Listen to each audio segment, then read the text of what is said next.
আসসালামু আলাইকুম এভরিওয়ান, নাই মমস কিচেনে আপনাদের সবাইকে জানাই স্বাগতম। আজকে আমি আপনাদের সাথে শেয়ার করব ফিরনি। আশা করছি আমার আজকের রেসিপি আপনাদের কাছে ভালো লাগবে। তাহলে চলুন আজকের রেসিপি শুরু করি। প্রথমে আমি একটা বাটিতে নিয়ে নিচ্ছি হাফ কাপ পোলাও চাল। এখানে আমি চিনি গুঁড়া চাল নিয়েছি। আপনারা আপনাদের পছন্দ মতো যে কোনো ধরনের চাল নিতে পারেন। এরপর চালগুলোকে আমি ভালো মতো ধুয়ে এখানে পানির মধ্যে ভিজিয়ে রাখবো আধা ঘন্টার মতো। চালটাকে আমি আধা ঘন্টা ভিজিয়ে রাখার পর একটা ব্লেন্ডারে ব্লেন্ড করে নিয়েছি। তবে আমি চালগুলোকে একেবারে মিহি করে ব্লেন্ড করে নিই, এগুলোকে আমি কিছুটা দানা দানা রেখেছি। এরপর আমি একটা মিশ্রণ তৈরি করে নিচ্ছি। আমি একটা বাটিতে নিয়ে নিচ্ছি হাফ কাপ তরল দুধ, দিয়ে দিচ্ছি আমি 1/3 কাপ গুঁড়ো দুধ। গুঁড়ো দুধটাকে আমি খুব ভালোভাবে মিশিয়ে নিচ্ছি। দুধটা ভালোভাবে মিশিয়ে নেওয়ার পর আমি এটাকে একটা সাইডে রেখে দিচ্ছি। এরপর আমি চলে যাচ্ছি চুলায়, একটা প্যান বসিয়ে দিয়েছি। এর মধ্যে এখানে আমি দিয়ে দিয়েছি 1.5 লিটার দুধ। এরপর দিয়ে দিচ্ছি আমি এখানে 3টা এলাচ, এক টুকরো দারচিনি।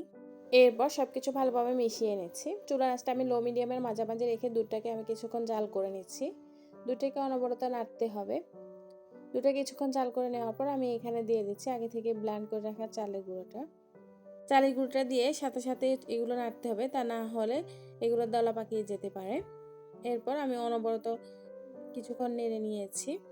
চুলার আঁচটা লো মিডিয়ামের মাঝামাঝি রেখে পায়েসটাকে আমি অনবরত নেড়ে চেড়ে প্রায় 15 থেকে 20 মিনিটের মতো জাল করে নিয়েছি।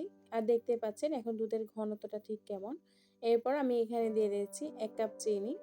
চিনিটা আপনারা আপনাদের পছন্দ মতো বাড়িয়ে কমিয়ে দিতে পারেন। চিনিটাকে আমি ভালো মতো মিশিয়ে নিচ্ছি। চিনিটা ভালো মতো মিশিয়ে নেওয়ার পর আমি এখানে দিয়ে দিচ্ছি আগে থেকে তৈরি গুঁড়ো দুধের মিশ্রণটা। গুঁড়ো দুধের মিশ্রণটা দেওয়ার পর আমি এটাকে একটু নেড়ে চেড়ে নিচ্ছি। আমি আবারও কিছুক্ষণ জাল করে নিচ্ছি। এখানে আমি 2 টেবিল চামচ দুধের মধ্যে কিছুটা স্যাফরন ভিজিয়ে রেখেছিলাম। এতে পায়েসে যেমন ফ্লেভার আসবে তেমনি খুব সুন্দর একটা ক্রিমি ক্রিমি কালারও হয়ে গেছে।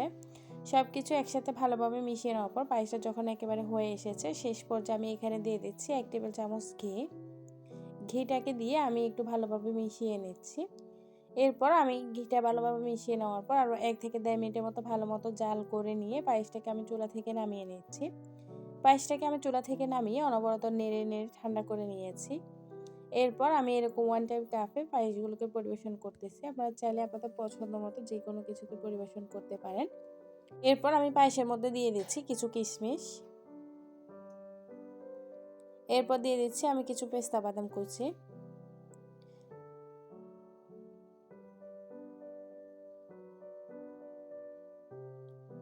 এরপর আমি এখানে দিয়ে দিচ্ছি কিছু স্যাফরন। আশা করছি আমার আজকের রেসিপিটি আপনার কাছে ভালো লেগেছে আর সহজও লেগেছে। আমার রেসিপিটি ভালো লেগে থাকলে বাসায় একবার হলেও তৈরি করে খেয়ে দেখবেন, আর খেতে কেমন হয়েছে সেটা অবশ্যই কমেন্ট বক্সে জানাবেন। আমার রেসিপিটি যদি ভালো লেগে থাকে আমার চ্যানেলটি সাবস্ক্রাইব করবেন আর ফেসবুক পেজটি ফলো দিয়ে রাখবেন। বিদায় নিচ্ছি, আল্লাহ হাফেজ।